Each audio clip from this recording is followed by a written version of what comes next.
semaine.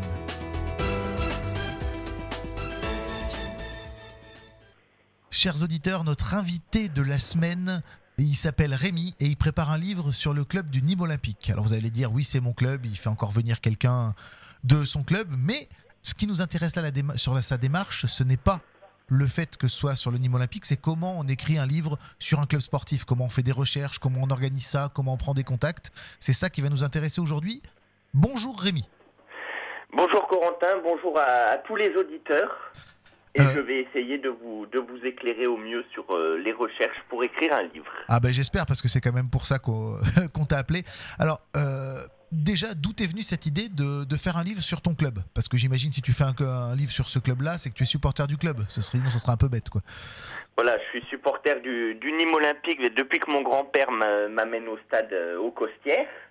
Lui, de son côté, il a connu bien sûr le stade Jean Bouin. Et le Nîmes Olympique, c'est un club, pour ceux qui suivent le club, qui est un club historique et familial. Et il m'est venu l'idée d'écrire un livre sur les dates importantes qui font l'histoire du club. D'accord, de sa création à la finale de la Coupe de France, en finale de Coupe de France, etc. Ouais. De la création de 1937 au premier match de Coupe d'Europe, au pétage de plomb, excusez-moi de l'expression, de Cantona en 90-91. Ah mais t'as pas à t'excuser, hein. Il a jeté le ballon sur l'arbitre. Voilà. Et à la main, ce qui est très fort. Mais c'est pas son pire qu'il ait fait, hein. Cantona en pétage de plomb, il a fait pire que ça. C'est pas le pire, mais malheureusement, il a fait ça à Nîmes, quoi. Ouais, et en plus, c'est après ce pétage de plomb-là qu'il a annoncé qu'il arrêtait le foot et après qu'il a repris en Angleterre. Voilà, il a mis un terme provisoire à sa carrière après ces incidents. Mais tout ça sera dans le livre. Alors, c'est pas le premier livre sur le club, c'est pas le premier livre sur un club de foot, hein, on va pas se mentir. Mais là où tu as une démarche qui, moi, m'a intéressé, c'est pour ça que je t'ai contacté, c'est que t'es pas journaliste professionnel, t'es pas écrivain professionnel, t'es pas historien du sport. Tu as fait ce livre-là par passion. C'est ça, je suis étudiant en mathématiques informatiques. Je n'ai aucune connaissance en journalisme ou en rédaction. Donc le but va être de faire un livre en auto-édition, c'est-à-dire pour l'instant je n'ai pas d'éditeur qui me soutienne. Donc ça je vais y revenir un peu plus tard, mais l'auto-édition, c'est-à-dire c'est à moi de contacter les imprimeries, de voir quelle imprimerie serait prête à publier mon livre le moins cher possible. D'accord. Alors, moi, ma première question, c'est déjà, par quel bout tu commences? Qu'est-ce que tu commences à faire comme recherche? Est-ce que tu te fais un listing des dates que tu veux mettre dedans? Est-ce que tu commences déjà à contacter des témoignages? Comment s'y prend pour débuter, pour lancer le truc? Alors, pour débuter, on choisit déjà un sujet. Donc, au-delà du Nîmes Olympique, il faut choisir qu'est-ce que l'on veut dire et qu'est-ce que l'on veut raconter. Donc, dire ou raconter, là, comme je l'ai dit juste avant, c'est l'histoire du club, ce sont les dates importantes. Donc après, il faut réussir à se mettre un cadre pour ne pas parler de toutes les dates et des milliers de matchs du Nîmes Olympique, qui sont tous plus passionnants les uns que les autres. On fait donc, comme tu l'as dit, Corentin, on fait une liste des dates importantes. Ensuite, on contacte des anciens joueurs du club, comme Stan Kervrat, ou l'ancien gardien du Nîmes Olympique, ou d'autres joueurs ou des journalistes aussi, pour obtenir des témoignages sur des rencontres clés. On se rend également aux archives, donc maximum de documents, un fonds de documents qui est plus important d'ailleurs que ce qu'il va se retrouver dans le livre à la fin. C'est-à-dire, on part, admettons, sur 60-70 dates importantes dans l'histoire du club, mais on va en cibler aux archives plus d'une centaine. Pour derrière effectuer un tri, un premier tri sur qu'est-ce que l'on met, qu'est-ce que l'on ne met pas, pour gagner du temps aussi, parce que quand on consulte les archives, donc il faut savoir au niveau archives, là c'est principalement Midi Libre, qui est le journal local. Au niveau des archives Midi Libre, ce sont des blocs, donc ils sont à la médiathèque dans ma commune, ce sont des blocs de plusieurs kilos où il y a tous les articles. Et où il faut consulter et scanner, prendre en photo ces articles. Donc quand on y va comme je l'ai fait pendant une semaine, où on passe 8 heures par jour à le faire, mais on fait en sorte d'avoir assez de documents pour ne pas avoir à y retourner. D'accord. Donc tu y vas pendant 8 heures, tu scannes les articles, etc. Après, chez toi, tu les relis, tu décortiques les articles pour en tirer quelque chose pour ton livre. C'est ça. On demande bien sûr les autorisations auprès du Midi Libre d'exploitation de leurs articles et de leurs photos. Autorisation que j'ai obtenue, je n'ai toujours pas eu, d'ailleurs j'en profite pour lancer un appel au club, on ne sait jamais qu'il y ait des dirigeants qui écoutent cette interview. Je n'ai pas eu de réponse du club du Nîmes Olympique et il me faut leur autorisation pour sortir ce livre. Donc j'aimerais bien avoir une réponse de la part de Laurent Toureau ou de Rani Assaf, le président. Tu les as contactés il y a combien de temps? J'ai contacté le club par le chargé de communication Jordan Izen il y a un mois de cela. Et ils t'ont toujours pas répondu? Par mail et par SMS, et je n'ai eu aucune réponse pour l'instant. Ben, si on peut servir à quelque chose, les gars, si vous écoutez, ce serait bien de répondre à Rémi. Voilà. Le but étant, bien sûr, je ne veux pas critiquer la gestion du club, je ne rentrerai pas dans les affaires d'éventuels conflits qu'il y a pu y avoir dans le passé. Ça, ce n'est pas l'objectif du livre. L'objectif du livre, c'est de rappeler les plus beaux moments du club.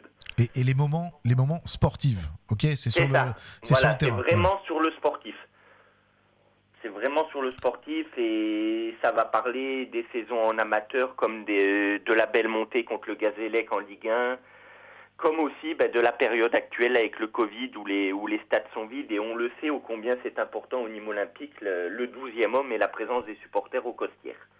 Après, là où ta démarche va être difficile, c'est sur le côté auto-édition, que tu n'as toujours pas l'accord du club. Là où tu as un courage, c'est que tu n'as pas l'autorisation du club. Tu ne sais pas encore combien ça va te coûter pour l'éditer, mais tu continues à travailler dessus. Alors, tu en es où là, à l'heure actuelle, tu en es où? Alors là, à l'heure actuelle, j'ai terminé le travail d'archive et j'en suis en train de rédiger déjà le début du livre. Donc j'ai laissé la partie préface, puisque j'espère avoir éventuellement Jean-Jacques Bourdin pour la préface. Ah ben on en parlait ce matin quand on l'écoutait à la radio. On écoutait la radio en venant à la radio avec Mathieu ce matin pour venir préparer l'émission, et on pensait justement que ça pouvait être quelqu'un d'intéressant pour toi et même pour nous, tu vois, de l'avoir aussi à l'émission. Ça reste au-delà du président d'honneur du club, ça reste un journaliste dont les avis sont controversés, mais qui reste un fan et un Nîmois inconditionnel. Et c'est sous ce format-là que je voudrais l'avoir en préface du livre.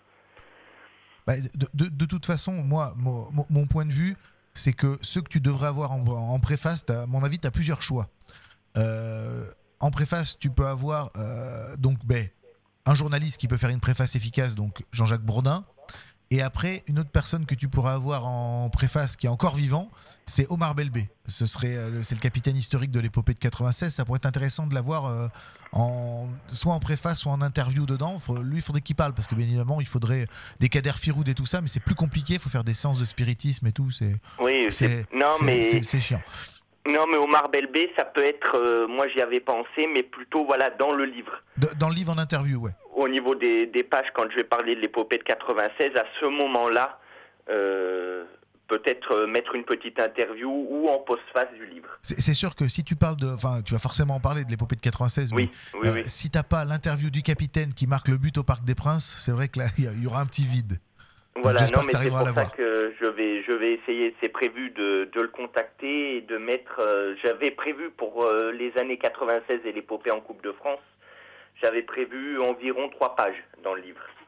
Parce qu'il faut savoir une chose quand on le fait en auto-édition, c'est qu'on n'a pas de logiciel d'écriture, ou comme moi qui suis étudiant, il n'y a pas de logiciel d'écriture, c'est-à-dire on prend LibreOffice, on tape, on met en page comme on peut. Mais il faut donc avant calculer combien de pages on veut faire par année, parce que sinon, toutes les images sont décalées. D'accord. Oui, effectivement. Faut que tu fasses tout à la main. Alors, un calcul, voilà. Le point qu'il faut souligner pour nos auditeurs qui ne connaissent pas forcément le métier de journaliste ou le métier de faire un livre. Là, toi, tu es étudiant dans un autre domaine et tu fais un vrai boulot de journaliste. C'est-à-dire qu'il y a des mecs qui sont payés pour faire ça, qui ont des éditeurs professionnels. Toi, tu fais tout dans ton coin. Donc, Oui, après, je suis loin de prétendre avoir le niveau des écrivains ou des journalistes comme Romain Collet, Éric Delanzy ou les plus connus, ou même Thierry Allard d'Objectif Gare sur Bagnoles, ou je suis loin d'avoir leur niveau. D'accord. Mathieu, si tu as une question à poser, tu peux, vas-y. Moi, c'était par rapport aux archives, en fait. Je vais parler des recherches et j'aimerais savoir à peu près les dates qui t'ont plutôt intéressé. Ah oui, quelle date t'as choisi? Ouais, c'est pas bête ça. Quelle date j'ai choisi? J'ai choisi la création du club en 1937. Jusque-là, logique. Hein, sur les cendres du SC Nîmes. Et ensuite, j'ai pris les saisons importantes, comme je l'ai dit, la première participation en Coupe d'Europe, les deux premières, avec la deuxième face aux Grasshoppers Zurich. J'ai mis les épopées en Coupe de France, dont celle de 96. J'ai remis les descentes en amateur aussi, les remontées comme celle de 2016 face au Gazélec. Je suis en train d'ailleurs là de rechercher mes fiches. Et t'as dû mettre les saisons où on a fait deuxième? C'est ça, oui. Ouais. En gros, j'ai mis le seul titre international qui est la Coupe des Alpes, qui est une compétition franco-suisse. Voilà, les dates vraiment importantes. Mais je ne vais pas toutes les dévoiler non plus, puisque non, sinon il y a plus de surprises. Voilà. Et est-ce que tu as à peu près une idée de quand tu pourras le sortir? Une idée vague, hein. J'espère le sortir au mois de mai. D'accord. Du moins, au moins le finir au mois de mai et après le temps de l'envoyer en impression et de trouver les fonds au mois de juin, quoi. Ce serait bien qu'il sorte mois de juin, puisque vu que la saison reprend fin juillet, début août, au moins il sera là pour la saison prochaine. C'est quoi. ça, faut caler sur les saisons sportives pour les sorties de livres comme ça, c'est pas mal. J'aimerais le clôturer sur l'issue de la saison 2020-2021 qu'on espère favorable. C'est-à-dire finir avec une dernière page où je mets un maintien en Ligue 1. Et l'aventure continue. C'est ça. Au dernier match, grâce à un but de Birger Melling, pourquoi pas. Ça pourrait être sympa. Ou de Renaud Ripard pour le signe. Donc, pour nos auditeurs, il faut savoir que ta démarche n'est absolument pas, on va dire, commerciale au départ. Hein. Ah non, non, et je ne ferai certainement pas de marge dessus, avec les coûts d'impression. Voilà, t'es pas là pour devenir millionnaire avec des bouquins. Hein. On est bien d'accord. C'est une démarche de supporters et de passionnés. C'est tout. Ça. Et c'est pour ça que c'était intéressant que tu passes, parce que j'avais pas envie de faire de la promo pour un écrivain qui veut juste faire la promo pour son livre. Moi, ce qui m'intéressait, c'est que toi, tu parles pour ta démarche. Voilà, c'est pour ça que t'es avec nous. Voilà, c'était l'intérêt du truc. C'était pas question de faire la pub du Nîmes Olympique, de ton bouquin, etc. L'objectif est aussi de donner envie à d'autres étudiants ou à des personnes des fois un peu plus âgées ou qui ont plus d'expérience d'écrire un livre si elles ont envie sur leur sujet de prédilection. Ça peut être même des livres de cuisine, ça peut être une histoire familiale.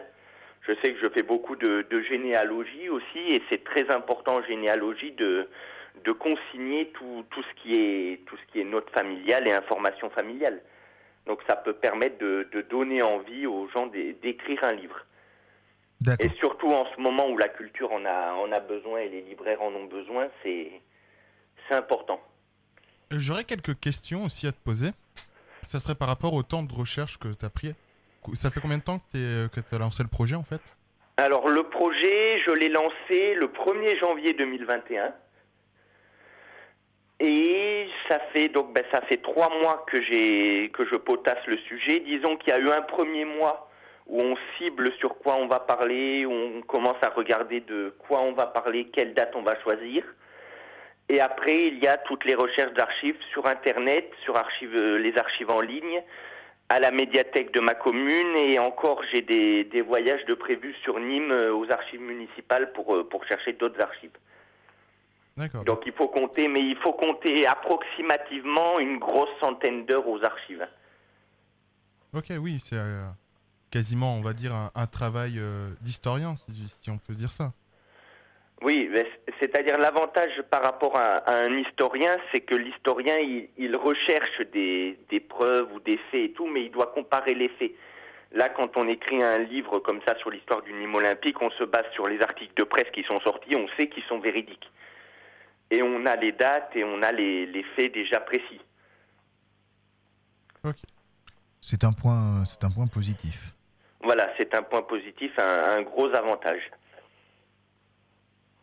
D'ailleurs, j'en profite pour rebondir aussi et lancer un deuxième appel, qui est, si parmi les auditeurs, si vous avez des documents, des programmes de match, des billets de match du Nîmes olympique, ou même des photos historiques de match, où je suis preneur pour le fond de mon livre. D'accord. Ben, si quelqu'un a quelque chose, alors moi, honnêtement, à part quelques maillots, même des anciens, j'ai pas grand chose à pouvoir te passer. Quelques maillots, t'as toute une collection. Hein. Ouais, mais Nîmes olympique, j'en ai pas tant que ça. Hein. Je dois être à 27, 28, un truc comme ça. Donc... C'est déjà pas mal. En tant que collectionneur, c'est déjà pas mal. Non, mais c'est que je suis à 817 maillots de sport collectif, tout sport collectif et tout club. Donc, bon, c'est le Nîmes olympique et le Limoges CSP en basket dont j'ai le plus. Hein, ça, c'est clair. Maintenant, on te remercie pour cette interview. Ça a été très clair. Je pense qu'on a compris ta démarche. Merci à vous de m'avoir laissé l'antenne comme ça. C'est très gentil de votre part de faire la lumière sur un petit projet comme le mien. Et puis en espérant que d'autres auront envie de se lancer aussi. Pour d'autres clubs ou pour d'autres livres. De toute façon, on te tiendra au courant si on a amené des vocations. À plus tard. Ciao. À plus tard, Corentin.